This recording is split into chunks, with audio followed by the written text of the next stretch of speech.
Hello. Right, in this video I'll be changing the stock blow-up valve on the CZT for a Forge RS.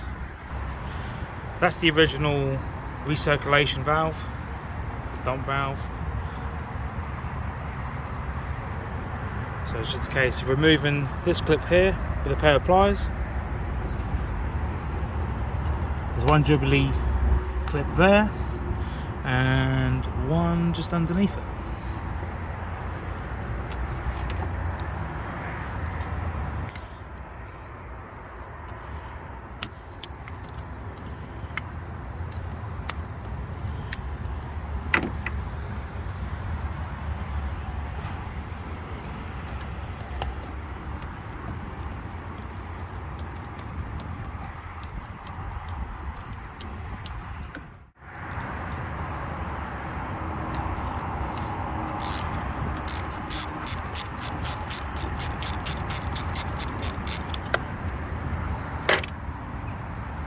Right, once they're loose, pop the hose off.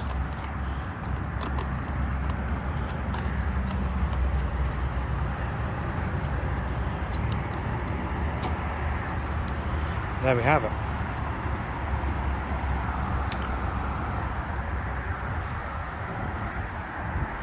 This is the Forge RS. It's adjustable on the top, depending on how much boost pressure you're running. Dyno Days recommends 32 clicks from the far left. I've already checked this, so yeah, should be just a reversal on the fitting.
A little bit more.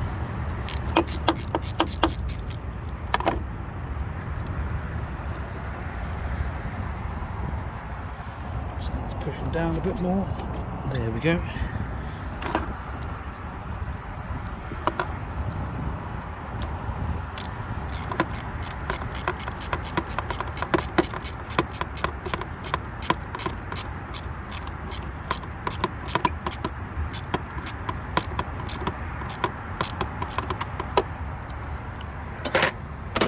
Double check that first one.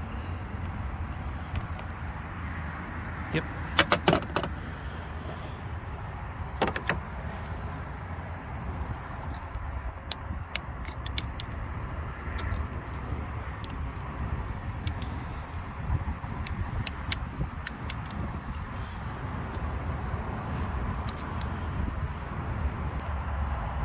And there we have it.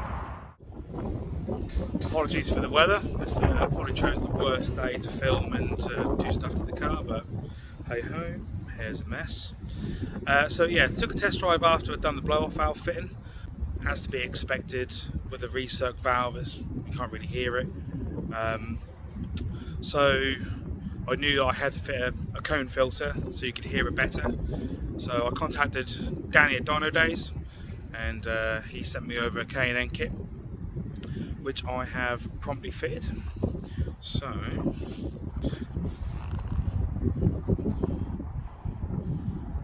there's the K&N kit. So it includes a plastic MAF adapter, obviously the cone filter, bracket which goes underneath these intercooler pipes, and then cold air induction. what I've done is reused the existing cold air feed. On the end of that is it's more square rather than round, so had to use the aid of a cable tie and some duct tape to fix it on. But what I might do is make a heat shield, use this rear airbox bolt, and somehow make a bracket to attach to the other bolt on this pipe bracket.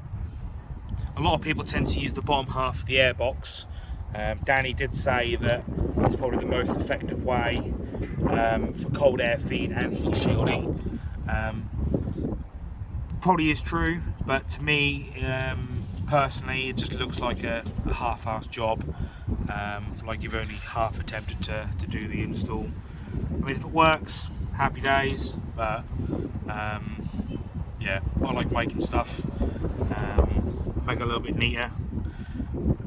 The only problem with using the original airbox is the air feed where this duct hose goes onto is obviously only pushing air to the back of the filter itself.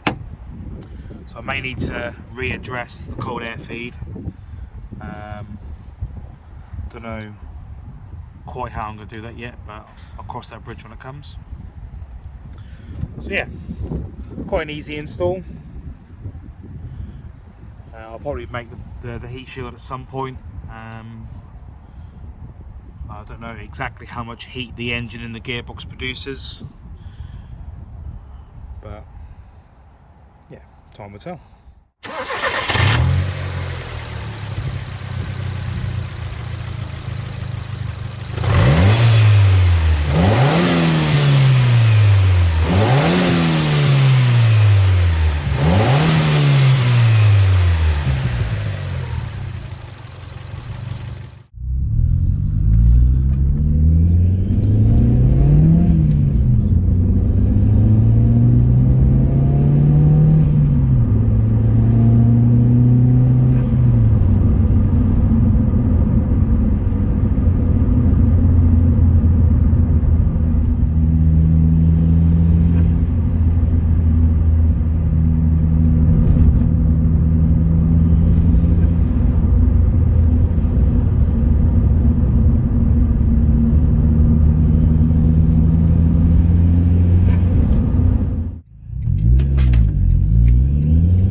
So yeah, I suppose you could say I was a little bit chaffy, but yeah, I like it. So obviously not as nice sounding as an atmospheric blow-off valve, but I think you can run atmospheric if it's mapped in. I don't know the whole ins and outs of it, but I'm not going to pretend to. So yeah, sounds alright. Sounds much better than stock, which is obviously bone quiet. You know what I mean. So yeah, just got to get the clutch fitted next. That's the next video, end of the month, and then off to mapping. Awesome. Thanks for watching.